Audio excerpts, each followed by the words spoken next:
Hello, guys. How we doing tonight? Sorry if you're hearing some noises. I am getting set up. Gonna try out something a little bit different here for the statistical sharing aspect of things. Let me share my screen here. Money, money, money. Well, that's always a good fucking sign. I saw the trade you shared this morning, Justin. Well done. This is something that we'll be talking about today because, well, it's pretty hard when you give yourself a specific rule, right? So a rule for a very specific move or reasoning in your chart, right? So if I'm giving myself a rule, right, for that very specific event, these specific conditions, then how do I decide when it's right to use it and when it's not? Well, we'll be talking about that, and the rule I'm talking about is taking a trade before news, right? When can we take a trade before news? And of course, that's something I have talked about at great length in these PA reviews, but we're still going to go back over it. Now, as I said, I'm going to be messing around. I'm going to make an indicator that just shows an image of my choice and puts it in the middle of the screen so that when I move, it doesn't get affected. For now, this doesn't work. So let's actually just move this. But I'm probably going to have something set up by tomorrow. I just did want to have somewhere where the stats that I used for that specific day, today, were there.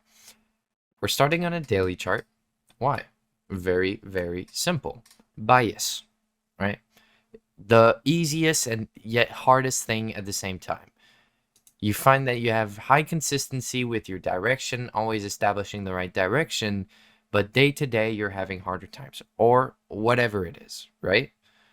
Looking at this, what did we see on Monday? An inside bar, right? We had quite a large range on Friday, and on Monday we closed inside of it. Previous candle was an up close. You can frame this as a retracement. Next candle's bias is previous day high. So previous day high in this case would be right here. Let's just frame it as green for now because we're going to keep these lines. So actually, I should be using ever extending lines. Just give me a second here. Let me adjust this. So we'll be using a little bit of a bigger width, just so we can differentiate what is previous day highs level and what is the inside bars candle, right? Whenever I see an inside bar, it's always the same thing. And yes, this is purely candle pattern profiling, whatever, right? On a 1 minute chart, I see an inside bar like this, what am I looking for? Well, we just formed a range. Let's trade within it. Then we're either going to break to the upside or break to the downside, right? But when you're on a daily chart, you can use things such as probabilities. And if we go to the probabilities available in the Rice Statistics app in the bias analysis, this is all logic that I learned through T-Trades, by the way. I'll find a way on YouTube to link his video in my description just so you guys can see the logic behind this. But it is utilizing the two previous candles to establish a bias on the current candle. Looking at it daily, you can use it on different time frames, of course. I have personally not tested it on anything below the daily. And on the Rice Statistics app, there is daily, weekly, and monthly data. Looking at this, what do I see? Well, previous day highs bias success rate is 85%. So I know that when my bias is previous day high, there's an 85% chance that that level will be reached. That's all I need. I don't need anything else, right? And yes, I'm sharing the complete dashboard for fun. But what is important for me is really just this metric. I believe we're going to go higher. Of course, we're going to look at our intraday charts and everything, but this logic tells me we're going higher. 85% of the time, this logic works. That's it. I'm done. Bias is previous day high. I'm only looking for longs until previous day high. Then I can frame some shorts at previous day high. Because any other move to the downside I'm going to be trading will just be a short-term retracement to then continue to previous day high. So I'm not interested in these levels. No need to go in any other sort of time frame in this very specific case, but you could have, right? I believe it was with Matt that we were looking at the 4 hour ranges. But personally, for me, that's useless because the daily tells me everything I need to know. And I believe that's exactly what I was telling him, actually. Huh, Matt? I see you in there. Um, but definitely, I don't see the point in telling you, oh, well, look, the low of the day was formed right here in this 4 hour inefficiency. I don't care about that. I actually don't care about that at all. You can use it as your higher time frame point of interest. I just know that my bias is going to be there. I'm going to look for a time-based Judas swing. So at a specific point in time, during a specific session, start of session, and then I'm going to frame some trades over it because my draw is very clear. My framework is from the low of day that will be formed by in the higher time frame point of interest with SMT. What do you have? I have liquidity, right? I don't need anything else. I also have my new week opening gap. So I am going to draw this out so that when we go down to the 15-minute, we can see the price action. We traded back down overnight, right, into this new week opening gap, but also taking out liquidity, right? Not previous day, actually. This is Friday's PM session low. I'm not looking at Friday's PM session low with any degree of like that's better than any other swing low, right? I'm just saying it is PM session low to give you guys an idea. One thing that's important to know is that SMT was formed at this level. You can see NASDAQ taking it while ES remains higher. This forms your higher time frame SMT. Now, to me, this is a potential, right? So I am also going to draw it out on the other one so that you guys can see it. When I'm starting the day, I'm looking at the midnight low and I'm like, okay, that's a candidate to be the low of the day. But I'm not trading before New York, right? So right at New York, we had 10 a.m. news today. So we could see that definitely we did not respect this level, but the whole idea was still valid with the further SMT, right? We just had to dig back down into here. New week opening gap consolidation is expected. And at the start of a session, you need your Judas swing. If we now go down to a 1-minute chart, look at our clearer intraday movement, we had 10 a.m. news as we said, right? I believe it was CB confidence, consumer confidence, and something else. Honestly, I don't hold to high regard any news. I don't really care for which news specifically it is. I'm going to go check now because I don't want to be saying bullshit. So yeah, consumer confidence and jolts, so jobs as well. So not any of higher importance than any other news in my personal opinion. So to me, that was just waiting for 10 a.m. for your trade. But anytime I have 10 a.m. news, I'm still in front of my charts at 9:30 for one very specific reason. I have a rule set based and with the specific goal of that rule set is to allow me to take trades and be confident, even though I'm taking a trade before news, that that level will not be returned to. And that is based on SMT, Judas swing, liquidity. The same thing we just utilize on the 15-minute chart and that we utilize every single week, every single day, that single logic frames everything for me. What did we do at 9:30? Had a tiny little move higher, so you could frame that as a short-term Judas swing, sure. But I know my bias is previous day high. My analysis tells me that, hey, look at these equal levels, right? All along the way, we've just been engineering liquidity to the upside. What else do we have? Well, we have previous day high, which is a clear level. We have relative equal highs just below it. This is a huge objective. And also, just above here, this is previous week's high, is also a super big objective. And if we look actually right here with previous day high, we have equal highs. They might be relatively equal, but they look equal. Actually, might have looked like we took it by one handle. But I want to keep to my previous day high level just because of that's the data we have specifically. To me, that is super clean. That is Judas swing lower early on in the week, expansion higher on Tuesday. If we look closer to 9:30, right, to go back on what we said, since I'm looking for higher prices, this aggressive move lower to the downside is framed as manipulation, as a time-based manipulation Judas swing. What confirms this idea? I have higher time frame SMT, right? A longer term SMT, however you want to call it. Now there's a lot of red, so I'm just going to put it black.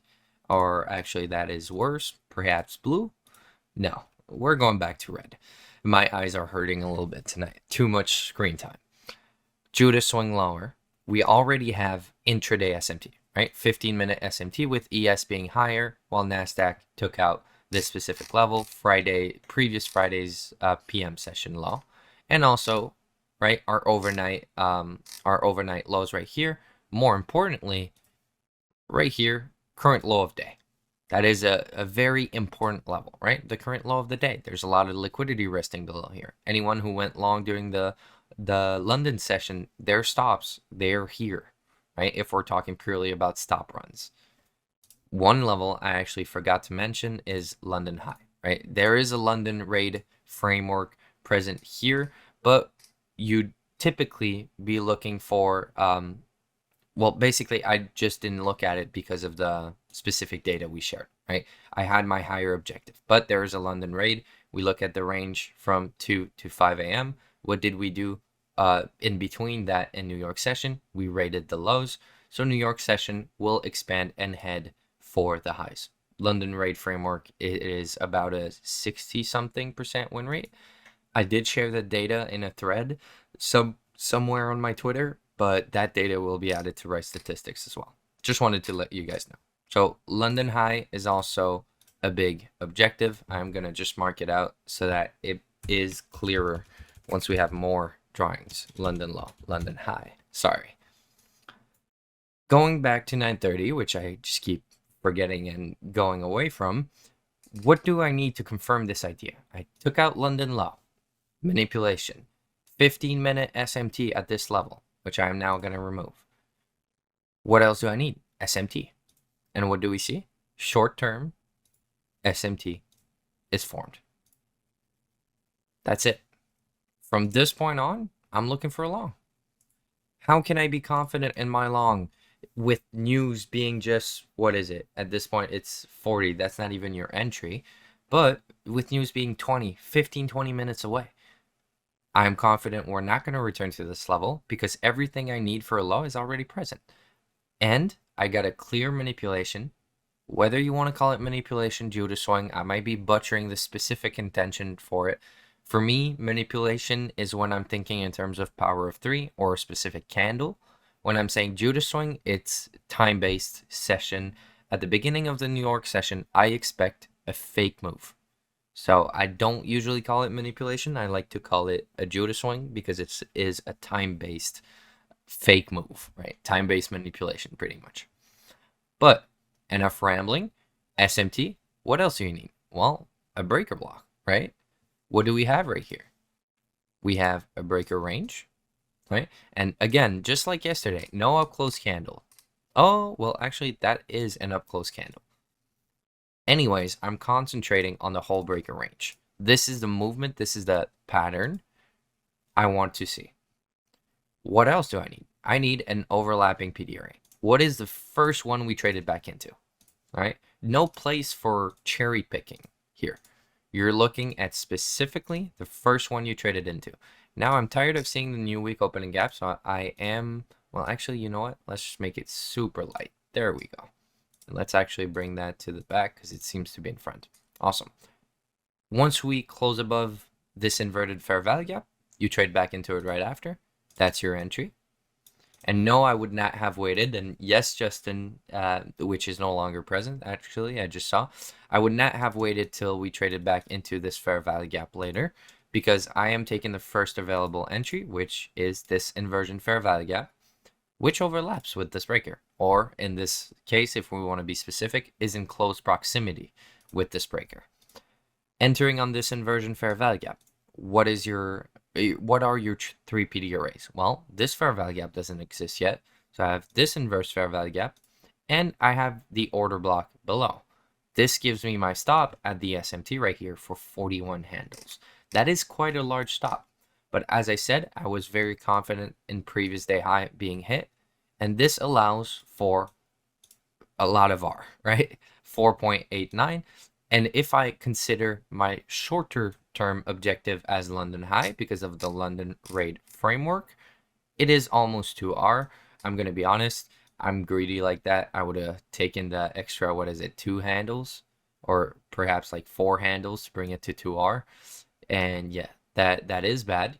That is very bad. Um, I'm not perfect yet. What can I say? It is what it is. Let me just find the exact level so that I can perhaps change this profit level up one. All right, I couldn't put it at the right level. So, looking at this, generally, when I take an entry very low in the range like this, I am very basically from the point where we exit the initial range, I should already be up to R, right? In this case, I'm not. So I would have been more comfortable taking profits before the news, right? So just before the news, looking right here at 59, pretty much. I usually tend to leave it to the last second. I would have liked to take profit. So if we look at the low of the 959 candle to look at the lowest possible fill you could have had, well, 0.87R, I'm going to be honest, I'm not going to be taking profits here. But what can you do, right? If your R is too low, but I want to de-risk on this position. Usually I want to pay myself, but now I don't have P&L to pay myself. So I'm going to put my stop break even, right? Especially in the case where I'm trading before news. And of course, I can be comfortable in taking a position before the news, but it doesn't mean I will just treat it as any trade. I know there is a big injection of volatility that is coming here. So I want to de-risk my position. Usually, I like to leave my stop open so that if the news wicks back down to my entry level, then I'm not taken out of the trade. But in this specific case, I didn't have the chance because it did not offer me enough risk to reward. And you could say, oh, why not put your stop right here, right? Low of the breaker. Or why not, look at this fair value gap that we formed right after, you move your stop there. I'm trying to be pessimistic here.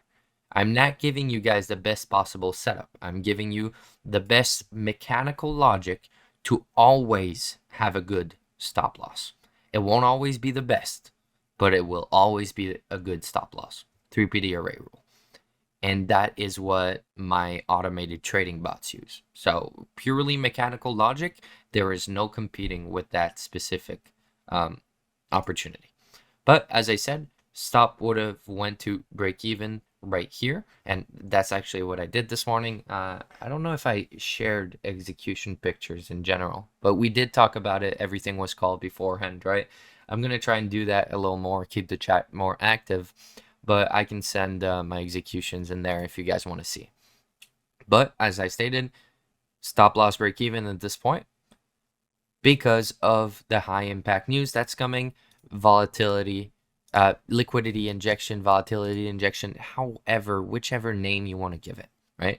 All that I know is that a minute or two before the news, right? 2 minutes before the news, if I hit a key level. So for example, taking out this liquidity is just a great opportunity to take profit.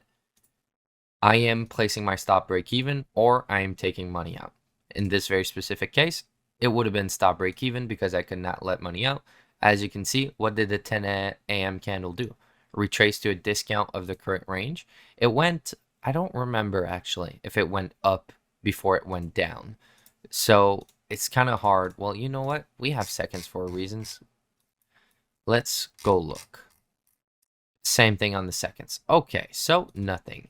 So I won't be able to utilize a range because I don't remember in what order it came. For example, if it went down before, it was referring to this range specifically, right? So, and I'm going to use the last expansion swing, which shows returning to a discount. It would have been utilizing this range because price opened here, went down, and then went higher. But as I said, I do not remember in what order it did it. What's important is that this to me is an open low. We opened, we traded down into the low, into an inefficiency, well, multiple inefficiency and a balanced price range right here, and respected these areas, retraced into our range, and then expanded higher, taking out external range liquidity, of course, and following that move, we continued higher. This is the important part. We formed an order block at this open, and this order block is now my level of invalidation, right? If we start expanding lower, then this candle, this 4-hour candle, right, is going to be bearish in my book. We open, we retrace into our range. We have no reason to go lower, is what I'm saying. We rebalance everything we needed to, retrace into the discount of our range.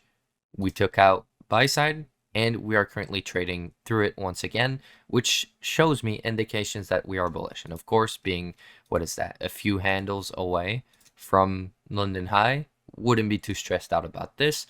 And how long did this trade take? Quite a long trade, to be honest, before take profit one, right? So 39 minutes before take profit. It definitely took its time right after the news, basically just consolidated for 15 minutes, high resistance move to the upside, then had a nice expansion. From this point on, half my position is gone. And to be honest, after seeing this high resistance, 60 to 70% of my position is out here. I want to take a bigger profit because I see the current conditions we're in. We're not in prime expansion conditions. And also, as we stated, this week we are conservative, right? Just before elections, first week of the month, starting this Friday, right? A lot of stuff is going on. I prefer to be conservative in this case. But let's just say you took half your position right here, right? Almost 1R locked in. And then your stop, that should already be at break even. If it isn't, break even. If it is, then good. Honestly, I would trail it up to the 10 a.m. open. I don't usually talk about this stuff, right? To give basically just a simple approach, as I said, but you guys voted and you wanted more in depth. So I'm going to talk about this. I trail aggressively after taking profits, but in this case, I am holding a runner until my objective, which is previous day high. Then I can even hold a runner past this. So where are my stops going? Higher time frame candle opens. Same logic, SMT, liquidity, time. What is time? Well, my macros. And it's not because it's a macro and ICT said that 950 to 1010 is better. It's because it's the low of my 4-hour candle. This is important for me. If we break this, we're either going to consolidate or expand lower. And if I expand lower, I don't want to be in this long anymore. So I would trail my stop up to the 4-hour candle low. And when am I doing this? When we trade into the order block and respect it. Of course, we traded back into it, but that's okay for me. That was actually with SMT, if I remember correctly. So yeah, going higher here. Very small SMT to see. But trading into this order block, trading higher, showing respect for this area, trails my stop all the way up here. Following this, of course, London High hit, and we can just look at the rest of the day and see that right during lunch here, 103, we hit previous day high, which was the one that we put thicker. It was the word I was looking for. Now, short-term standard deviations told you that, well, first of all, New York Open was a great objective, right? If you're taking a scalp, these standard deviations are useful, but if you're doing anything else, they're not really. Now, you can use the breaker that was formed with SMT, right? Because when we take this out on ES, I can treat NASDAQ as if it has taken it out as well, right? So once we trade back above here, this is a breaker, which tells you that London High is a great area for a take profit.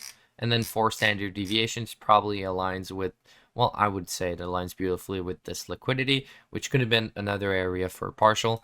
Personally, if I took profits at 2R and my next objective is, well, 4.9 in this case, I'm holding all the way through. This is 85%, no matter the distance away. And that's me telling you guys how I interact with the data, right? So just due to the fact that it was this high probability, I don't care. Worst case scenario, I already took profits. My stop is in profit. So worst case scenario, I'm closing the day up like, let's just imagine you risk 500 bucks. I'm closing the day off like 650 bucks profits. Never going to be mad at that, right? And 85%, like, come on. Too hard for me to resist. But on a serious note, this data adds confluence to my pre-existing idea. We just had very low resistance liquidity all the way around. What I do want to look at is these standard deviations from our initial Judah swing.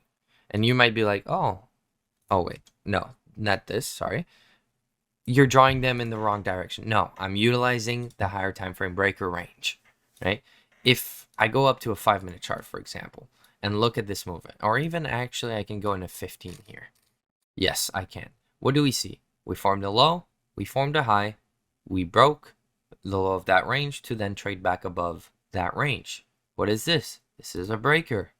I don't use higher time frame breakers for any sort of order flow analysis or understanding intraday or anything in that regards, but I do use their deviations.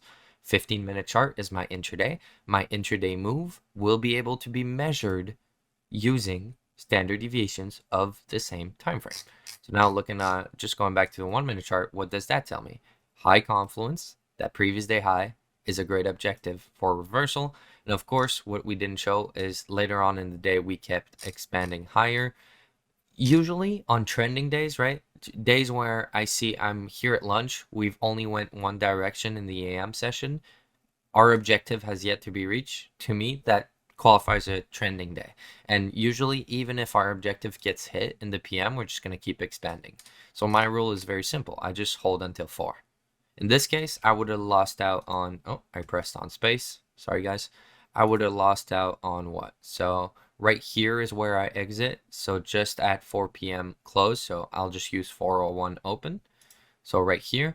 And the highest possible exit, I lost out on 42 handles out of possible for using the right enough entry.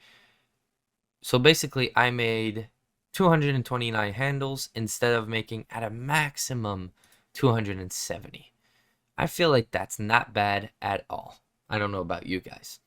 But of course, if you had multiple contracts, for example, if you were playing micros specifically, or you have huge risk, right, which is not a bad thing, you could have taken one at London low, previous day high, previous week's high, and then from this point on, honestly, I'm just trailing my stop aggressively.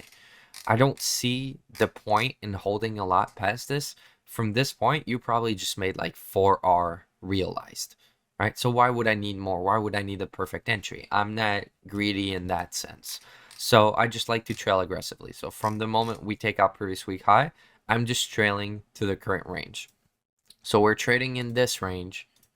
Let's just say I do an approximate premium and discount, right? I'm not going to draw it with precision. We're trading in this range until we retraced into a discount. We broke the range. We're no longer referring to this. So now we're referring to this range. We retraced to a discount. Next expansion higher, taking out the high. This is the new range I'm going to be referring to. And I just use this logic all the time during the day. And especially on trending days, this means that I'm not getting stopped out until 4 p.m. all the time, pretty much. When we're trending, we just go for it. And are we, as I said, going to consider any short opportunities? No, because there weren't any, right? And yes, you can say, oh, well, we took out previous day high. Basically, we took out the highs of lunch, right? So perhaps there was a short opportunity here, right? That you're not showing us because it's a loss. Previous week high is just right there. Am I going to take a short when I am 30 handles away from a super important level in liquidity? Fuck no. I'm going to wait for that level to be hit, and then you could consider a short. To be honest, I don't see how you could justify a short. There's absolutely no displacement, but there is a breaker, there is a unicorn, and it did go a little bit lower after giving you an entry. So, worst case scenario, you took one loss there. But if you were holding the long from the morning, you'd never even consider this. Do we have any questions about this trade, this setup? And yes, it does mean that in my head, there's only one good trade today. And perhaps you missed the first entry, or something I did not point out is the right entry was before news. But right on news, you did get an entry, right? You got an opportunity right on news to just re-enter in the trade, because on the news, we formed another breaker right here, right? So I'm just going to draw the breaker range for ease of visualization, right? And I'll put it a different color. We formed a breaker, traded back down into a fair value gap right here, order block right here, inversion fair value gap, which is here, right? You had an opportunity to enter late on this trade, but real entry is right here. Personally, for me, I scaled in on news. All good, all good. Awesome. Well, on that note, guys, I wish you all the best. We are going to see each other once again tomorrow for another PA review. And as I said in the weekly outlook, I will only be trading tomorrow's AM session, not considering the PM at all, and even basically focus on the early AM session. You guys have a great night. Good luck trading tomorrow. Bye.